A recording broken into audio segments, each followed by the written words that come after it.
Breaking news out of Georgia. An Army sergeant opens fire at Fort Stewart's Spartan Brigade complex, injuring 5 fellow soldiers in a shocking mid-morning attack.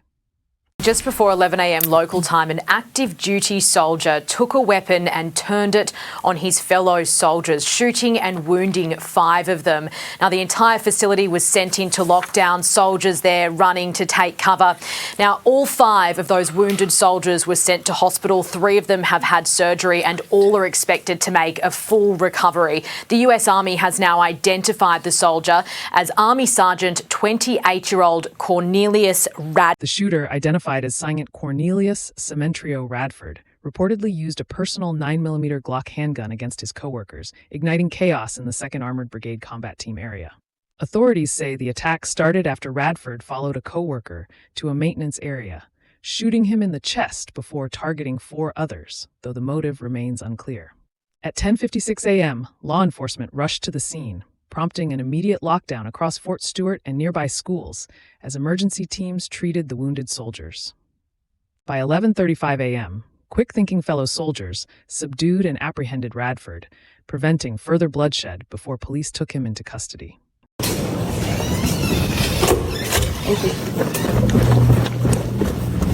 The injured were stabilized on site, then transported for surgery at Wynn Army Community Hospital. All are now reported to be in stable condition and expected to recover. As the investigation unfolds, authorities are probing how Radford brought a personal firearm onto the base, examining possible missed warning signs and reviewing base security protocols. This morning, shortly before 11 o'clock, an active duty soldier assigned to Fort Stewart, Georgia, shot and wounded 5 of his fellow soldiers here on Fort Stewart. Thankfully, all are in stable condition and all are expected to recover. The alleged shooter is in custody. We have reestablished security.